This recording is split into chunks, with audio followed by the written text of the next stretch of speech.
오늘 저희들에게 주시는 말씀은 예레미야 23장 4절에서 6절 말씀입니다. 다 찾으신 줄 알고 한 목소리로 봉독하겠습니다. 시작. 내가 그들을 기르는 목자들을 그들 위에 세우리니 그들이 다시는 두려워하거나 놀라거나 잃어버리지 아니하리라. 여호와의 말씀이니라. 여호와의 말씀이니라. 보라, 때가 이르리니 내가 다윗에게 한 의로운 가지를 일으킬 것이라. 그가 왕이 되어 지혜롭게 다스리며 세상에서 정의와 공의를 행할 것이며 그의 날에 유다는 구원을 받겠고 이스라엘은 평안히 살 것이며 그의 이름은 여호와 우리의 공의라 일컬음을 받으리라. 아멘. 예수는 우리의 의라는 제목으로 차민건 목사님께서 말씀을 전해드리겠습니다. 말씀 가운데 주님 기름 부어주시고 성령 충만함으로 주님 임재하여 주시옵소서. 감사드리며 주 예수 그리스도의 이름으로 기도합니다. 아멘. 구약의 예레미야서는 예레미야 선지자가 앞으로 장차 일어날 일에 대해서 예언한 책입니다. 이제 남유다는 얼마 안 있어서 바벨론의 포로로 잡혀가게 되고 남유다는 망하게 될 것이다. 그러나 실망하지 마라. 절망하지 마라. 70년이 지나면 이스라엘 민족들은 팔레스타인 본토로 돌아오게 될 것이다 라는 예언이었습니다. 오늘 읽은 본문 말씀은 이 예레미야서에 대한 말씀이죠. 구약의 이러한 예언은 당시에 대한 예언이기도 하고 동시에 예수님이 오실 것에 대한 예언이기도 하고 예수님이 오신 이후에 대한 예언이기도 합니다. 예레미야가 한 예언도 마찬가지입니다. 당시에 대한 예언이기도 하고 마지막 때를 살고 있는 우리 때에 대한 예언이기도 합니다. 그 예언을 보면서 우리가 살고 있는 이 때에 우리가 분리된 말씀이 아닙니다. 그 말씀은 그때에 대한 말씀이기도 하고 오늘에 대한 말씀이기도 합니다. 이때에 하나님께서 우리 가운데 일으키시는 놀라운 복음의 역사가 무엇인지를 우리는 알아야 합니다. 하나님이 멈추지 않고 펼치고 계신 마지막 때의 복음의 역사에 대해 우리가 늘 깨어 있어야 하고 그렇게 깨어 있음으로 인해 하나님과 복음의 시선을 두고 우리는 담대하고 지혜롭게 살아갈 수가 있습니다. 예레미야가 예언을 할 당시에 이스라엘 민족은 동쪽에 위치한 바벨론으로 포로로 잡혀갔습니다. 그리고 70년 후에 동쪽으로부터 돌아올 것이었습니다. 위치가 동쪽입니다. 바벨론 포로로 잡혀갔죠. 동쪽으로 잡혀갔습니다. 그리고 돌아올 때는 어느 쪽에서 돌아오는 거예요? 동쪽으로 돌아와야 되는 것이죠. 그런데 예레미야서를 읽어보면 특이하고 이상한 예언을 하고 있습니다. 한 국가, 한 지방에서 이스라엘 민족이 돌아오는 것이 아니라 모든 지방에서 돌아올 것이다. 이렇게 예언을 하고 있습니다. 예레미야 22장 3절을 보겠습니다.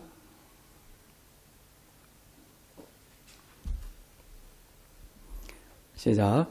내가 내 양떼의 남은 것을 그 몰려갔던 모든 지방에서 모아 다시 그 우리로 돌아오게 하리니 그들의 생육이 번성할 것이며 돌아올 것에 대한 말씀을 하시면서 모든 지방에서 이렇게 말씀을 하고 있습니다.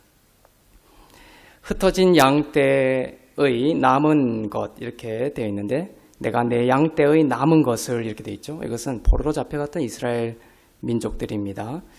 그런데 이상하게도 모든 지방에서 모아 다시 그 우리로 돌아오게 하리라. 그리고 그들의 생육이 번성할 것이다. 예언하고 있습니다.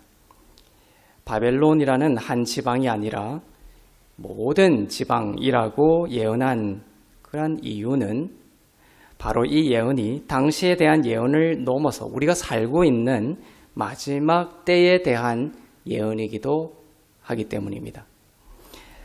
기원전 600년경 예레미야 당시에 이스라엘 민족은 바벨론으로 포로로 잡혀가며 흩어졌지만 또한 예수님이 오시고 부활하신 후에 AD 70년에 로마 티투스 장군에 의해서 이스라엘이 함락이 되면서 이스라엘 민족은 전 세계로 흩어진 양이 되었습니다. 그리고 자그마치 거의 2000년 동안 그 우리로 돌아오지 못했습니다. 지금 예레미야에서 우리로 돌아오게 할 것이다. 모든 지방에서 돌아오게 할 것이다. 생육하게 할 것이다. 번성하게 할 것이다. 근데 그것이 당시 600년 전 바벨론의 포로로 잡혀갔던 이스라엘 민족에 대한 말씀일 뿐만 아니라 한 지방에서 돌아온 것이 아니라 모든 지방에서 돌아온다는 말씀의 확대된 뜻은 뭐냐면 AD 70년에 전 세계로 흩어진 이스라엘 민족이 또한 여기에 해당한다는 거예요. 전 세계로 흩어진 이스라엘 민족이 다시 우리로 돌아오게 될 것이다. 뭐 어디에서부터요? 모든 지방에서. 그 사이에 AD 70년에 이스라엘 민족이 전 세계로 흩어졌습니다. 그 땅을 버리고 금방 돌아올 줄 알았죠. 그런데 자그마치 2000년이 흘러버린 거예요. 그 사이에 이스라엘 민족이 돌아갈 기회들이 있었습니다. 그러나 돌아가지 않았습니다. 이스라엘 백성들은 돌아가기를 거부하고 어떤 의미에서 보면 1차 세계대전과 2차 세계대전이 그러한 차원에서 일어났다고도 볼 수 있습니다. 그들이 만약 돌아갔다면 안 일어날 수도 있는 전쟁이었을 수도 있다, 이런 말이죠. 이 세계대전을 계기로 각성이 일어났고 본토로 돌아가는 움직임이 본격화되었던 것입니다. 그리고 1948년 이스라엘이라는 나라가 그 땅에 다시 세워졌고 유대인들은 모든 지방에서 돌아가게 되었습니다. 예레미야의 그 예언처럼 모든 지방에서. 당시 선지서에 보면 북쪽에서부터 돌아올 것이다. 예레미야서 방금 읽은 22장에 보면 모든 지방이라 되어 있는데 또 어떤 선지서에 보면 북쪽에서 돌아올 것이다. 이렇게 기록이 되어 있습니다. 그런데 그들이 포로로 잡혀갔던 바벨론은 북쪽이 아니라 동쪽이죠. 동쪽에서 돌아와야 된다고 하는데 또 북쪽에서 돌아온다. 이런 구절도 있는 거예요. 그것은 바벨론만을 말한 것이 아니라 장차 전 세계에 흩어질 유대인들이 예수님이 다시 오시는 것과 맞물려서 북쪽으로부터 돌아오는 역사, 이스라엘 민족이 북쪽으로부터도 돌아오는 역사가 있을 것이다라는 것에 대한 예언이기도 하다는 것이죠. 예를 들면 프랑스는 이스라엘의 북쪽에 있죠. 그 북쪽에서부터 돌아오게 된 거예요. 프랑스에서만도 한 60만 명 이상이 넘는 유대인들이 이스라엘로 돌아갔습니다. 세계대전을 전후해서. 방향이 북쪽이죠. 그 예레미야의 말씀이 그대로 성취가 된 거. 북쪽에서부터 돌아오게 될 것이다. 그런데 또 정북적으로 예루살렘을 기준으로 해서 정북으로 올라가면 어디가 나오냐 하면 우크라이나가 나옵니다. 그런 의미에서 러시아의 우크라이나 침공은 예레미야의 예언과 관련이 있다고도 볼 수가 있고 실제로 이 일로 인해서 엄청난 수의 유대인들이 이스라엘로 돌아가고 있습니다. 그 수가 차는 것과 전쟁의 종식이 관련이 있을 것이라고도 볼 수가 있는 것이죠. 유대인들의 귀환이라는 측면도 중요하지만 오늘 강조하고자 하는 것은 이러한 말씀 속에서 강조하는 복음에 대한 예언이 또한 더욱 중요하다라는 것입니다.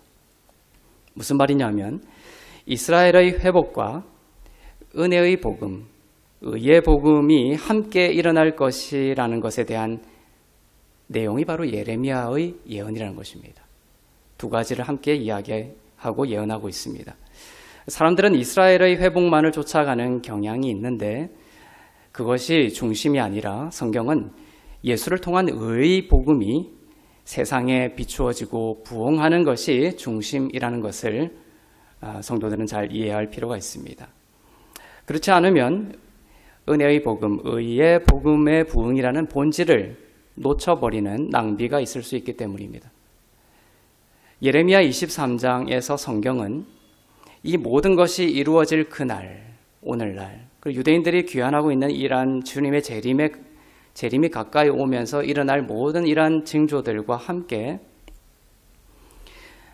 하시는 말씀이 뭐냐면 하나님께서 세상에 전파하시고 세우실 은혜의 복음의 진리를 함께 말씀하고 있습니다.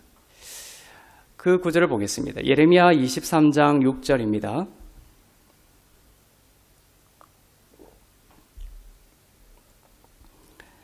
시작. 그의 날에 유다는 구원을 받겠고 이스라엘은 평안히 살 것이며 그의 이름은 여호와 우리의 공이라 일컬음을 받으리라. 중요한 구절입니다. 그날은 바로 지금을 말합니다. 이 예언을 향해서 지금 가고 있습니다. 세상은 유다는 구원을 받겠고 이스라엘은 평안히 살 것이며 그의 이름은 여호와 우리의 공이라.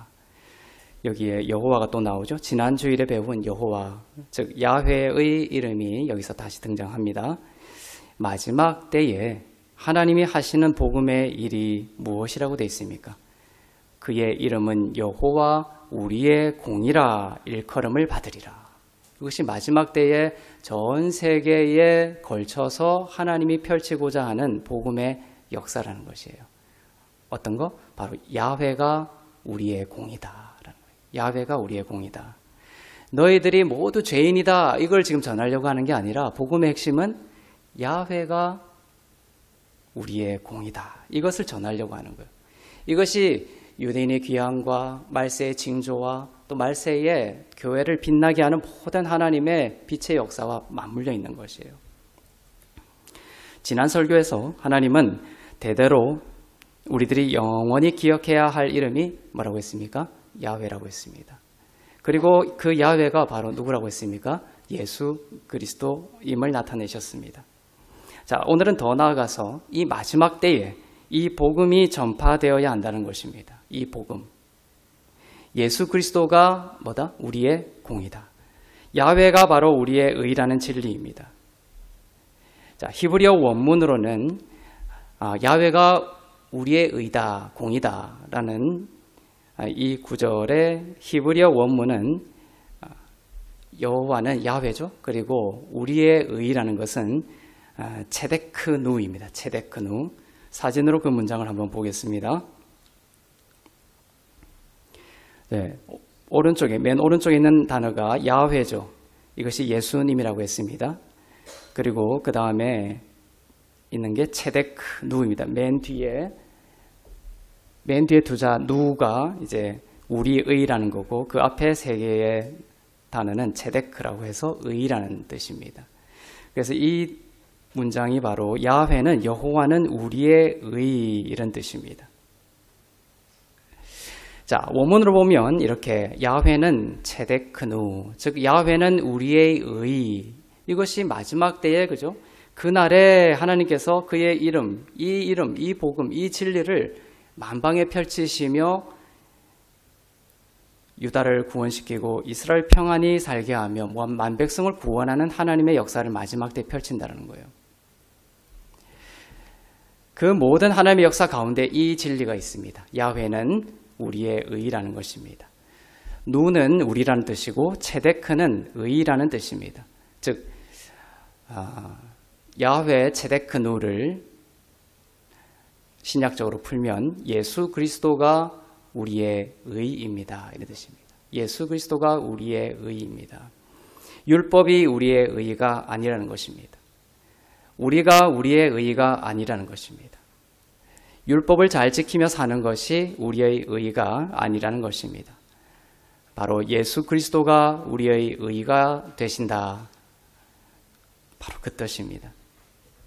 이것이 하나님이 마지막 때에 모든 것을 회복시키시면서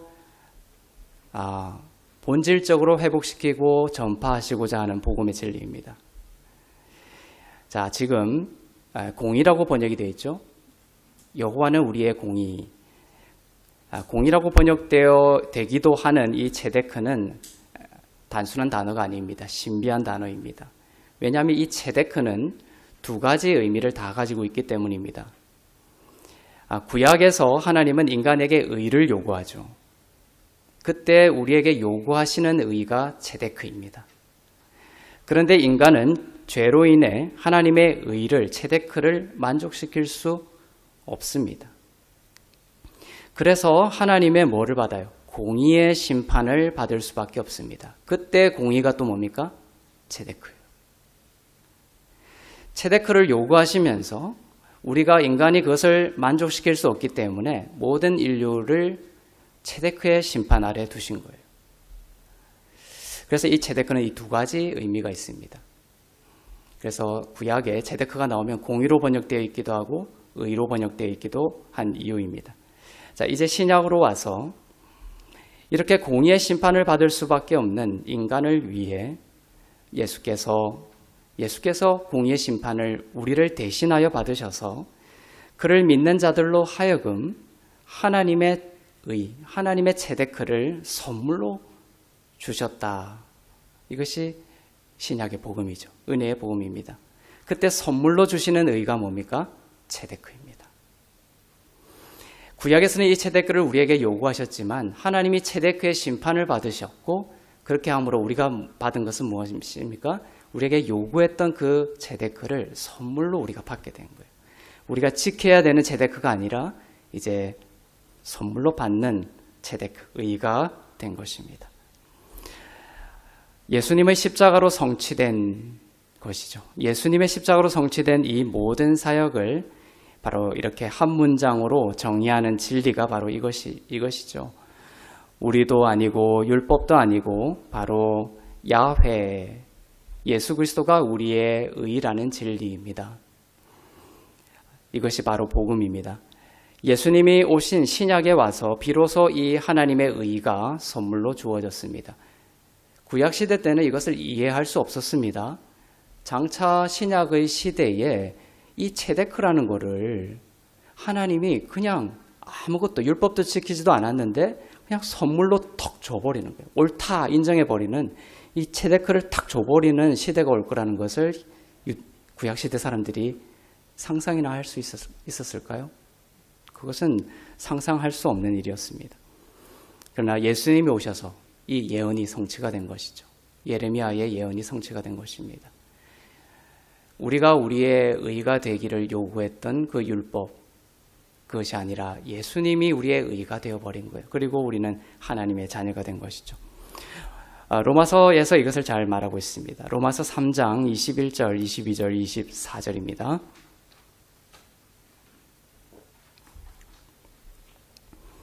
시작. 이제는 율법 외에 하나님의 한 의가 나타났으니 율법과 선지자들에게 증거를 받은 것이라. 곧 예수 그리스도를 믿음으로 말미암아 모든 믿는 자에게 미치는 하나님의 의인이 차별이 없느니라. 그리스도 예수 안에 있는 속량으로 말미암아 하나님의 은혜로 값없이 의롭다 하심을 얻은 자 되었느니라. 아멘. 여기에 21절에 보면 율법 외에 나타났다고 되어 있죠. 율법 외에 하나님의 의가 비로소 나타났습니다. 구약의 그 ጼ데크 말고 인간에게 요구했던 그 의 말고 율법 외에 하나님의 한 의가 나타났다. ጼ데크입니다. 율법 외에에서 이 외에는 코리스라는 헬라어인데 이것은 전혀 다른이라는 뜻입니다. 영어로는 apart from이라고 되어 있습니다. 전혀 다른. 율법과 유사한 것이 아닙니다. 율법이 하려고 하는 것을 좀 도와주는 의가 아닙니다. 율법과 전혀 다른 하나님의 의가 예수를 통해서 왔다라는 것입니다. 그런데 이 의는 율법과 선지자들에게 증거를 받은 것입니다. 무슨 말입니까? 율법과 선지자들이 숨겨서 장차 올 믿음으로 주어지는 선물로서의 의를 이미 예언하고 있었다는 것입니다. 표면적으로는 공의적인 ጼ데크를 예언했지만 실질적으로는 믿음으로 주시는 ጼ데크, 의의 시대를 예언했던 것입니다. 22절이 바로 그 말씀이죠. 마지막 때에 주신 의입니다. 곧 예수 그리스도를 믿음으로 말미암아 모든 믿는 자에게 미치는 하나님의 의인이 차별이 없느니라. 너무나 감사한 말씀입니다. 구약시대에는 믿는다고 의가 주어지지 않았습니다. 많은 그 성도들이 정말 착각하며 살고 있어요. 구약시대든 신약시대든 뭐 똑같다, 뭐 아무 그냥 예수가 왔고 그 믿고 구원받고 이런 식으로 간단하게 생각하는데 그렇지 않습니다. 구약시대 때는 인간이 아무리 노력하고 아무리 하나님을 잘 믿고 아무리 율법을 잘 지켜도 인간에게 믿는다고 의가 주어지는 것이 아니었어요. 율법을 지켜야 주어졌는데 그 율법을 어떻게 지켜야 되냐면 완전하게 지켜야 됐습니다. 99% 지켜도 지옥 가는 것이었습니다. 1%만 모자라도 지옥 가는 것이었어요. 완전하게 지켜져야 의가 주어졌습니다. 모든 인류가 실패했고 불가능했습니다. 그런데 놀랍게도 예수가 오셔서 믿는 자에게 이 하나님의 의를 선물로 주셨습니다. 왜냐하면 우리가 하는 것이 아니라 예수님만이 하실 수 있었고 예수님만이 율법의 마침이 되셨기 때문입니다. 우리가 해야 할 일은 뭡니까? 우리도 예수님을 도와서 마치는 게 아니라 예수님이 하신 그 마치신 일을 믿으면 되는 거예요. 믿으면 하나님께서 구약에서 요구했던 그 의를 그냥 선물로 우리에게 주시는 것입니다. 믿기만 하면 주시는 의입니다. 그래서 차별이 없습니다. 이 사람 율법을 10% 지키면 10%에 해당하는 의를 주고 50% 율법을 지키면 50% 주고 이런 안 지키면 또 안 주고 이런 게 아니라 예수를 믿기만 하면 모든 사람에게 동일하게 모든 사람에게 차별 없이 주시는 의라는 거예요. 부자나 가난한 자나 건강한 자나 병든 자나 백인이나 흑인이나 어떤 인종이든지 간에 차별이 없이 믿기만 하면 하나님의 의가 그 사람의 것이 됩니다. 의롭게 여겨진다는 것입니다. 이것이 아주 혁명적인 선포입니다. 혁명이라는 단어를 쓸 수밖에 없습니다. 이 은혜의 혁명을 예수께서 마지막 때에 은혜의 복음을 통해 일으키고 계십니다. 하트교회는 이 은혜의 혁명에 동참한 자들입니다. 선한 의미에서 말이죠. 그리고 복음에는 이 하나님의 의가 마음껏 나타나고 선포되어야 합니다. 인간의 죄가 드러나기도 하지만 핵심은 그 어떤 죄라도 사하시고 씻기시고 그에 더해 우리를 의롭다고 여겨주시는 은혜가 우리에게 있다라는 것이 복음의 핵심 중의 핵심입니다. 나는 그리스도 안에서 의로운 자라는 그 진리가 바로 복음의 핵심입니다. 로마서 1장 17절을 보겠습니다.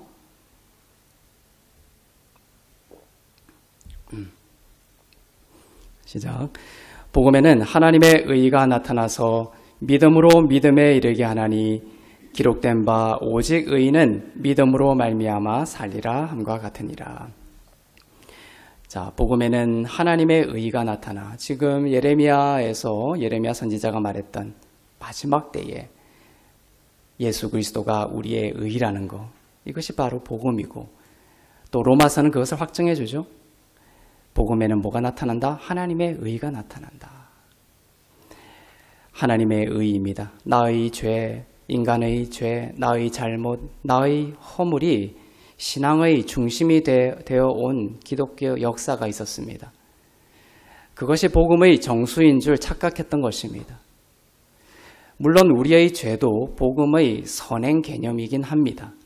그러나 중요한 것은 우리의 참혹한 죄로 인해 불가능한 했지만 예수의 십자가로 그 모든 죄가 용서를 받고 나아가 의롭게 여겨지기까지 했다라는 의의 복음에 이르러야 한다라는 것이죠.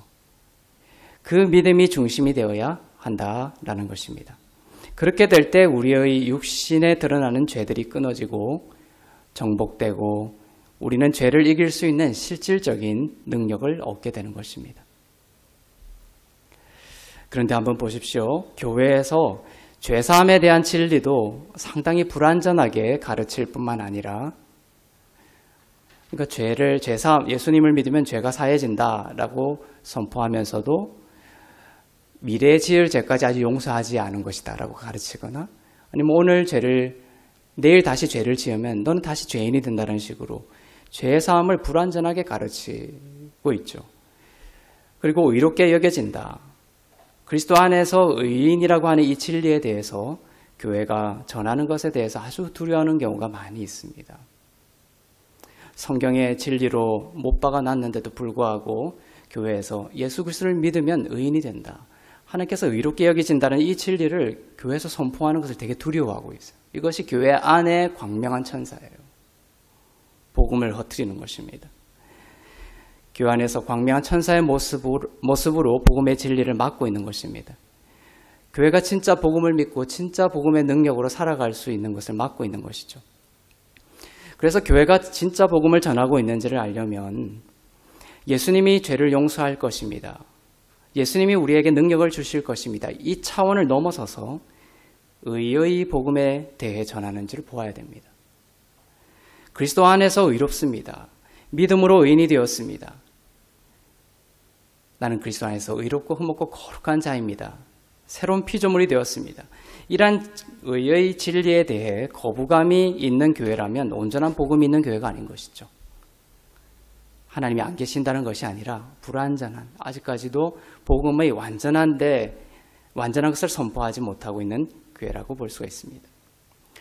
바울은 이것을 갈라디아서에서 뭐라고 했습니까? 다른 복음이라고까지 말했습니다. 갈라디아서에서 바울이 말한 의의 복음을 한번 볼까요? 자, 갈라디아서에서 바울은 의의 복음을 선포하지 않는 것을 다른 복음이라고 하면서 의의 복음이 무엇인지를 갈라디아서 같은 데서 정확하게 이야기하고 있습니다. 갈라디아서 2장 16절입니다.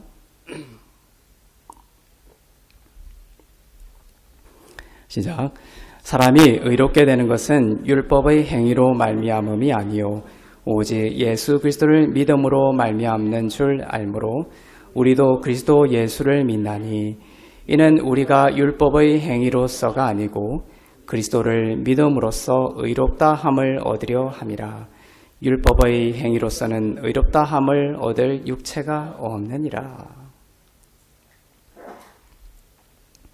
사람이 의롭게 된다는 의의 복음을 담대히 전하고 있습니다. 율법의 행위로 되는 것이 아니라 그리스도를 믿음으로 의롭다 함을 얻었다라고 선포하고 있습니다. 여러분은 그리스도를 믿어 의로운 자입니까? 아멘. 이것이 복음인데도 불구하고 실상은 너무나 쉽게 우리들은 율법으로 돌아가 버립니다. 육신의 생각으로 돌아가 버립니다. 갈라디아 교회의 성도들이 그랬습니다. 얼마나 쉽게 율법적으로 돌아가 버리는지, 의롭다 여겨지는 의의 복음에 대해 얼마나 쉽게 마음을 닫아버리는지, 바울은 그렇게 쉽게 돌아가 버리는 태도에 대해서 어떻게 표현까지 하고 있습니까? 너무나 이상하다. 너무나 뜨겁고 너무나 의의 복음에 대해서 막 하다가 바울이 잠시만 주의를 기울이지 않으면 그들이 너무나 쉽게 다른 복음을 쫓아갔다는 거예요. 율법을 쫓아갔다는 거예요. 갈라디아서 1장 6절을 보겠습니다. 시작. 그리스도의 은혜로 너희를 부르신 이를 이같이 속기 떠나 다른 복음을 따르는 것을 내가 이상하게 여기노라. 바울은 의의 복음이 삭제된 복음을 지금 다른 복음을 따른다. 다른 복음이라고 표현했습니다. 은혜라는 것은 의와 등가입니다. 은혜를 속히 떠나 다른 복음을 따르는 사람들에 대해 말하고 있습니다. 오늘날도 마찬가지입니다. 사람들과 교회는 속히 의의 복음을 떠나 믿음으로 의인이 되었다라는 진리에 대해 알레르기 반응까지 보이기도 합니다. 그런데 바울은 다른 것은 몰라도 복음에 대해서만은 단호하죠. 복음에 대해서까지 바울은 그래 좀 다른 복음 전해도 괜찮아 라고 하지 않는다는 것입니다. 왜냐하면 복음이 아니면 아무것도 아니고 죽음 그대로이기 때문입니다. 사망 그대로이기 때문입니다. 하나님께서 여러분을 정말로 사랑하시기 때문입니다. 독약과 마약을 먹고 있는 자녀에게 괜찮아 라고 하지 않는다는 것이죠. 그럴 수 없는 것입니다. 그래서 바울은 복음에 대해서만은 은혜의 복음을 따르지 않고 다른 복음을 따른 것에 대해서만은 단호한 태도를 취하고 있습니다. 그래서 바울은 다른 복음을 전하면 하늘에서 온 천사들일지라도 저주를 받을 것이다 라고 단호하게 복음을 수호하고 있습니다. 갈라디아서 1장 7절부터 8절 보겠습니다. 시작. 다른 복음은 없나니 다만 어떤 사람들이 너희를 교란하여 그리스도의 복음을 변하게 하려 함이라. 그러나 우리나 혹은 하늘로부터 온 천사라도 우리가 너희에게 전한 복음 외에 다른 복음을 전하면 저주를 받을지어다. 우리나 혹은 바울 자신까지 여기에 두고 있죠. 자신도 전하고 나서 자신도 흔들릴 수 있다는 가능성을 내포하고 있습니다. 우리나 혹은 하늘로부터 온 천사일지라도 예수 그리스도의 은혜 복음 외에 다른 복음을 전하면 저주를 받을 것이다. 믿지 않는 자에게 이 저주는 당연히 영생에 이르지 못하는 저주겠죠. 그렇지만 믿는 자가 율법으로 자꾸만 돌아가는 흔들림, 갈라디아 교회도 그랬고 고린도 교회도 그렇고 은혜 복음을 믿고 자꾸만 율법적인 신앙생활로 돌아가는 이러한 흔들림이 있을 때에는 그들이 구원이 취소된다라는 뜻으로 저주를 말하는 것은 아닙니다. 예수 그리스도의 은혜 복음은 예수 그리스도의 한 번의 영원한 제사로 영원한 구원을 받았습니다. 여기서 저주라는 것은 사망의 열매가 자꾸 맺힌다는 거예요. 두려움과 불안과 무기력과 질병과 분노 등의 열매에 묶이는 거예요. 두려워하게 되고 놀라게 되고 또한 주시는 생명들에 대해서 잃어버리고 상실하게 되는 사망의 열매를 맺게 됩니다. 자꾸 율법 안으로 들어가게 되면 말이죠. 이제 다시 예레미야서로 돌아갑니다. 예레미야 23장 6절에서 말씀하고 은혜의 복음이 선포되고 전해지게 될 마지막 때에 대한 말씀을 하고 있다는 것을 우리는 깨닫게 되었습니다. 야훼는 우리의 의라는 진리입니다. 예수님으로 말미암아 하나님의 의가 우리의 것이 되었다라는 진리입니다. 예레미야 23장은 이 진리가 널리 선포되는 지금 이 마지막 때에 내가 나의 목자들을 세울 것이다. 여러분에 대한 이야기를 하고 있습니다. 나의 목자들을 세울 것이다 말씀하십니다.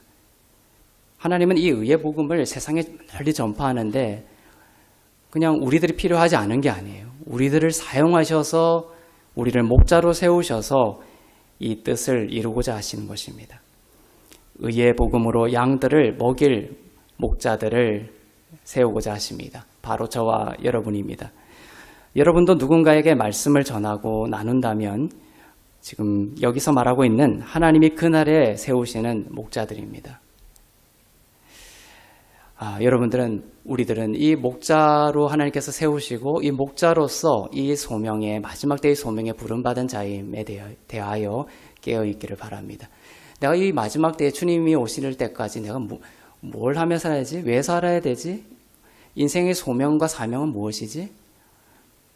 이것들에 대해서 여러분들이 고민하지 마시고 여러분을 창조하시고 구원하시고 성경을 통해서 명확하게 여러분에게 맡기시는 이 마지막 때의 사명, 여러분들을 목자로 세우시고 여러분을 통하여 여호와는 예수 그리스도는 우리의 의라는 이 진리를 먹임으로써 두려워하지 않고 무서워하지 아니하고 누구도 잃어버리지 아니하는 놀라운 구원의 역사를 여러분을 통해 이루고자 하시는 것입니다. 예수는 율법의 마침이 되심으로 우리에게 하나님의 의가 되었다는 이 진리를 여러분을 통해 먹이고자 하십니다.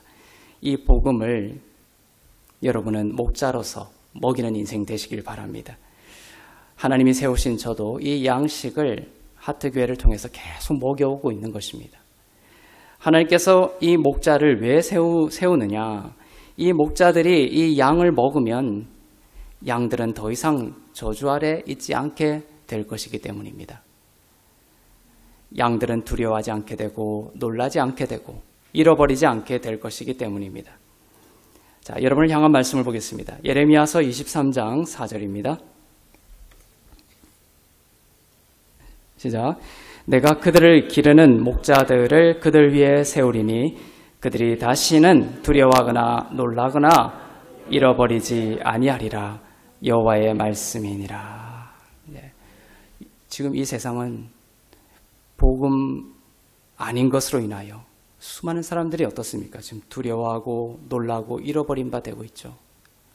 영혼도 잃어버리고 생명조차 잃어버리고 있습니다. 이때 하나님은 여러분을 참 목자로 세우고자 하십니다. 참 목자입니다. 내가 그들을 기르는 목자들을 세우고자 하십니다. 참 목자가 먹이는 양식을 먹는 양들은 다시는 두려워하지 않습니다. 놀라지 않습니다. 생명을 잃어버리지 않습니다. 그런데 많은 곳에서 이렇게 가르쳐 왔습니다. 목자라고, 저 목자가 어떤 목자가 좋은 목자냐 평가할 때 양들을 두렵게 만드는 목자가 좋은 목자야. 그런 말씀 들어보셨습니까? 그리고 자꾸 때려야 돼. 성도들을 자꾸 때려서 놀라게 해야지 참 목자야. 이런 말씀 들어보셨습니까? 그러나 오늘 말씀은 내가 기르는 목자들을 그들 위해 세우리니 그들이 다시는 어떻다? 두려워하지 않게 될 것이다. 그리고 놀라지 않게 될 것이다. 잃어버리지 않게 될 것이다. 말씀하고 있습니다. 그것이 참 목자이죠. 여러분을 통해 전해지는 예수 그리스도가 나의 의라는 이 진리의 말씀을 먹고 마시는 자들이 여러분을 통해서 더 이상 두려워하지 않고 놀라지 않고 잃어버리지 않는 은혜가 있기를 바랍니다. 여러분 자신도 마찬가지죠. 은혜의 복음으로 양식 삼으십시오. 예수 그리스도가 나의 의라는 이 마지막 때에 밝히시는 은혜의 복음으로 자신을 위로하고 먹이고 치유하십시오. 그러면 두려워하지 않고 놀라지 않고 잃어버리지 않게 될 것입니다. 내 영혼이 두려워질 때, 예를 들면 그 두려움을 해결하기 위해서 율법으로 돌아가는 것이 아니라 예수님이 나의 의가 되셔서 나는 그리스도 안에서 의로운 자야. 하나님이 나를 너무나 사랑하시고 그 즐거움을 이기지 못할 정도로 나를 사랑하셔. 이것으로 나의 이 두려움에서 벗어나는 것이죠. 잃어버린 것들이 보상을 받고 돌아오게 될 것입니다. 이 마지막 때에 이스라엘의 회복은 따로 돌아가는 역사가 아니라 은혜의 복음이 전파되는 것과 함께 하나님께서 이루시는 일들입니다. 유대인들의 귀환이 이루어지고 있지만 은혜의 복음이 삭제된 채라면 그들은 귀환하고서도 예레미야 23장 6절과 같은 약속, 즉 그의 날에 유다는 구원을 받고 이스라엘은 평안히 살 것이라는 약속을 누리지 못하고 계속해서 전쟁 가운데 속박되어 있을 것입니다. 그러나 의의 복음이 유대인에게도 믿음으로 받아들여질 때 이 모든 약속은 순적하게 이루어지게 될 것입니다. 우리에게도 마찬가지입니다. 예수 그리스도는 우리의 의가 되십니다. 복음에 나타나는 하나님의 의를 담대하게 믿고 선포하며 전하며 이 마지막 때에 복음으로 말미암는 이 하나님의 능력 가운데 모든 순간을 사는 하나님의 자녀들 다 되시기를 주님의 이름으로 축복합니다. 기도하겠습니다.